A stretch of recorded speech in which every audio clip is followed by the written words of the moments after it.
Ethan Carter had grown accustomed to life in the palace, yet he never allowed himself to feel too comfortable. Clerathia was a beautiful world, but beauty often hid danger. Rebel factions still lingered, and even within the palace walls, threats could emerge where least expected. His mission was clear: protect Princess Liara at all costs. But now, under Queen Isara's watchful gaze, the stakes were higher than ever. The day began like any other. Ethan trained with Liara in the palace courtyard, demonstrating basic human tactics adapted for alien terrain. Liara was quick to learn, her sharp mind absorbing every lesson. They practiced evasion, strategic positioning, and even ways to disable weapons without causing permanent harm. Ethan was impressed by her ability to anticipate moves, to think like a soldier despite her royal upbringing. "You are learning faster than I expected," Ethan said. Catching his breath, Liara smiled faintly. "I have a good teacher. Humans are different from us, but your ways are effective." Before Ethan could respond, a loud alarm echoed through the palace. Red lights pulsed along the walls, casting long shadows across the courtyard. Ethan's body tensed immediately. He had trained for this moment, but instinct never left him. "What is happening?" Liara asked, her calm tone masking a flicker of concern. "I don't know yet," Ethan replied, moving toward the palace control hub. "But we'll find out." The palace staff were in motion, coordinating with Lyrathian security forces. Ethan interfaced with the control systems, scanning for anomalies. What he saw made his jaw tighten. Small energy signatures, cloaked devices, had infiltrated the palace perimeter. Someone was attempting a silent strike. "Rebels," Ethan said under his breath. "They're not done yet." Queen Isara appeared in the control room, her presence commanding as ever. "Ethan, report," she said. "They've infiltrated the perimeter using cloaked devices," he explained. "They are avoiding detection. If we act too late, they could reach the inner sanctum." Isara's eyes narrowed. "Then we act quickly. Take the princess with you. I will coordinate defenses," Ethan nodded. "Your Highness, stay close to me. I will get us through this." They moved through the palace with practiced speed.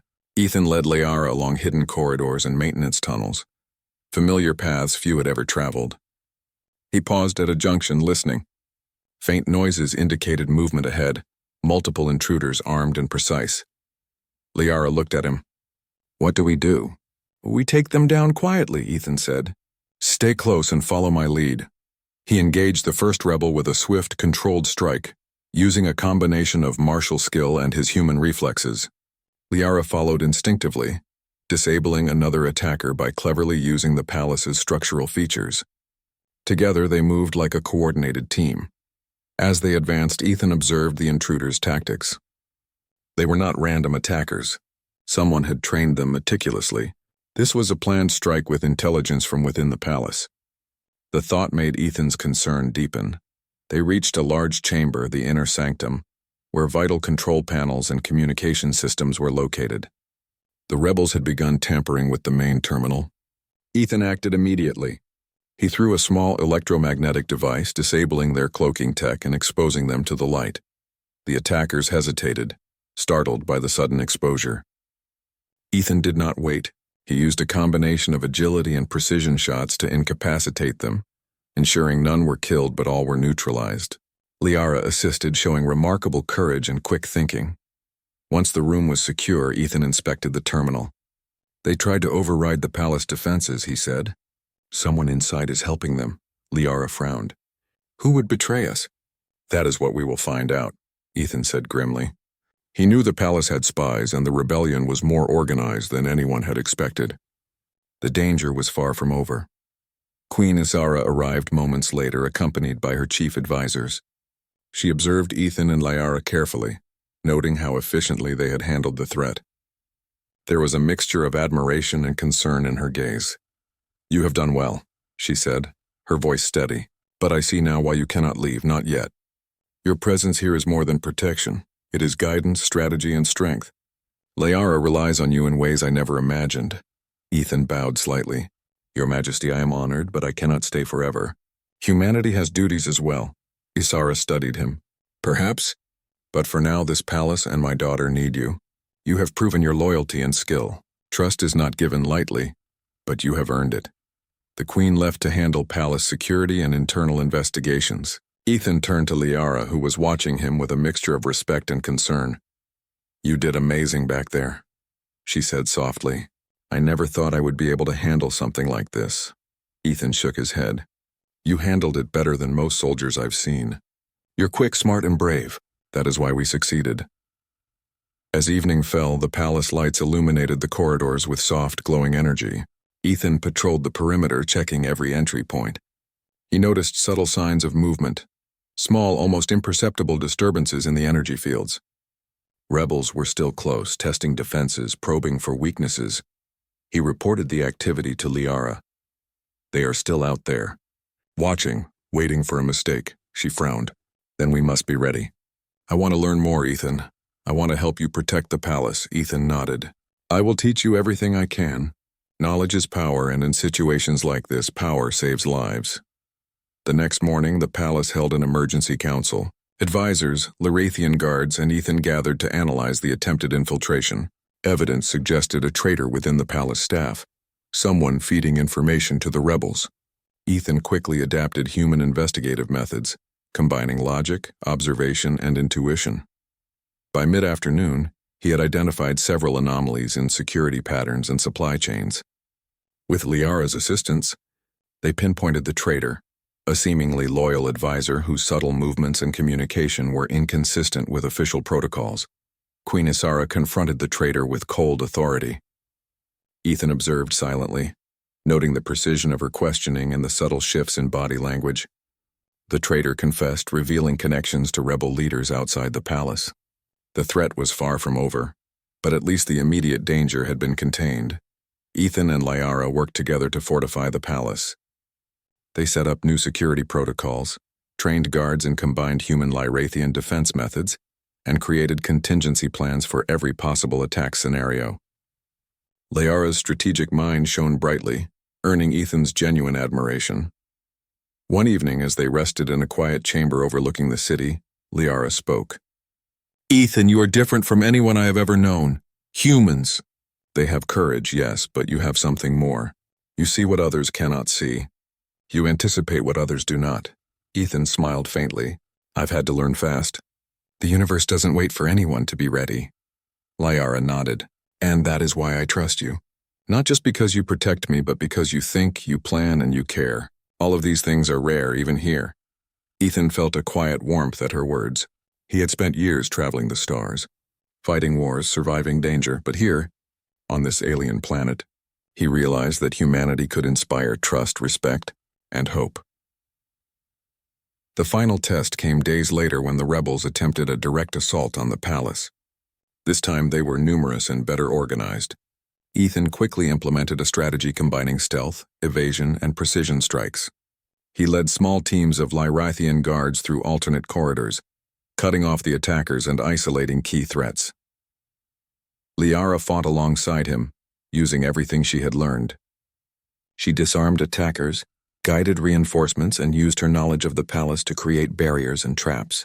The rebels, though fierce, were no match for the combined human and Lyrathian ingenuity. After hours of tense confrontation, the palace was secure.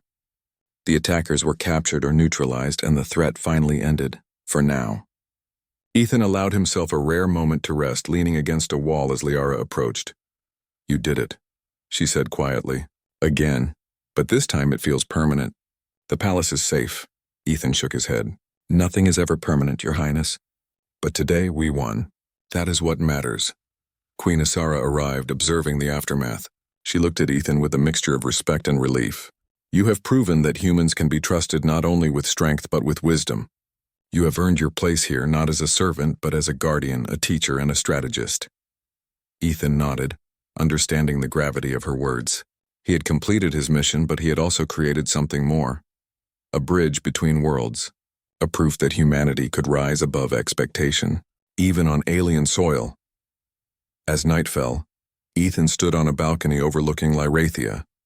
The twin moons cast their glow over the city, illuminating towers, rivers of light, and distant forests. He knew the journey was far from over. Threats would come again. Challenges would test both humans and Lyrathians. But he also knew this. Humans had the courage, ingenuity, and integrity to make a difference anywhere in the universe. Liara joined him silently.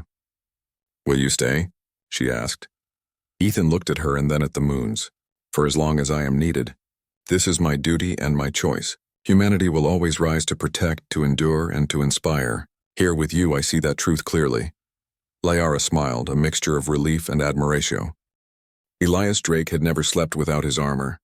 Even in his private quarters, even after the longest missions, the weight of protective metal and advanced shielding clung to him like a second skin. It was not vanity nor fear of comfort. It was habit. In the deserts of Zarathus, even a moment of weakness could be fatal.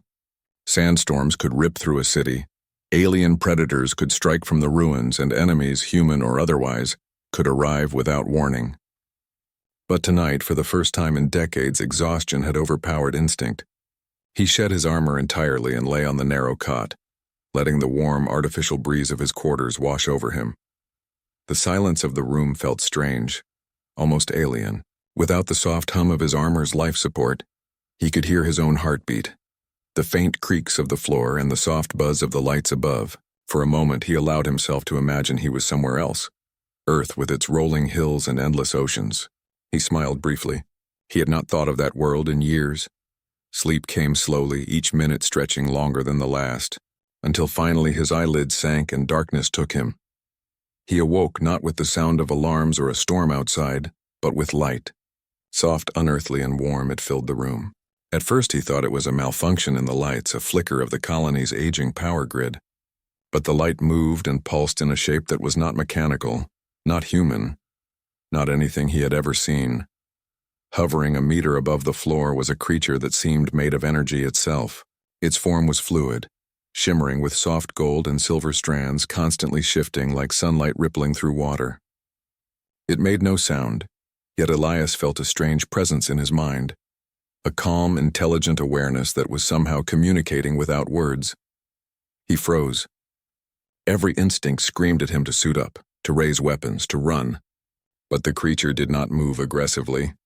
It merely hovered, its glow pulsating gently as if inviting him to come closer. Images began flashing in his mind. At first they were fragmented, shifting sands, a distant city under siege, shadows moving beneath the ruins. Then a larger picture emerged. A swarm of alien machines, metallic and sleek, emerging from the buried ruins, attacking the colony. He saw the destruction they could bring, the city reduced to dust, lives lost, his people helpless. Elias's first thought was disbelief. Alien machines? On Zarathus? They had long been considered extinct, a relic of a war fought centuries ago. Yet the vision in his mind felt real, undeniable. The creature was showing him what no sensor or scout report had detected. "Who are you?" he said aloud, his voice rough from sleep. No reply came, but the images shifted. Now he saw something else. A buried chamber beneath the dunes, strange symbols etched into stone, and a strange device that seemed to hum with energy.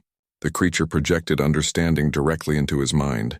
It was guiding him, offering him a way to stop the threat, but it could not act itself.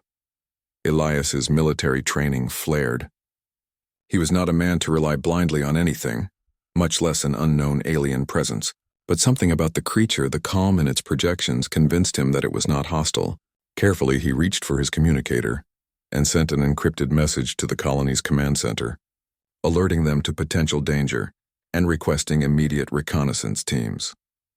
By the time the team arrived, the creature had vanished, leaving only the lingering glow of its presence. Elias dressed quickly in his armor, each piece feeling heavier than usual now, knowing the weight he had abandoned was both comfort and shield. His heart pounded with anticipation and fear. He had been trained for war, for crisis, for the unimaginable. But this was different. At the ruins, the team worked cautiously. Sand shifted under their boots, revealing jagged edges of alien stone, ancient mechanisms partially exposed by wind and erosion. Elias studied the patterns etched into the stone, the same patterns the creature had shown him. They were not just decorations, they were instructions, a map to the hidden chamber. The team debated the risks. Activating alien technology was always dangerous. Centuries of human history were full of stories of explorers who had triggered traps or curses they did not understand. But Elias, guided by the creature's visions, convinced them that the knowledge and power buried here were humanity's only chance. They could adapt the machinery, use it to defend the colony, but only if they dared to enter. As night fell, The desert wind grew stronger. The ruins seemed alive with energy, humming softly beneath the sand. Elias and his team descended into the first chamber, flashlights cutting through the darkness, scanning for threats. The air was cooler here, filled with a faint metallic tang. Strange glyphs glowed faintly as if responding to their presence. Elias paused before a massive doorway unlike anything he had seen. The patterns matched the visions perfectly. He placed his hand on the center of the stone, and a low hum resonated through the chamber. Panels slid open, revealing a hidden room filled with ancient technology. Machines with rotating parts, energy conduits that pulsed with power, and a control console that seemed designed to interface with intelligent thought.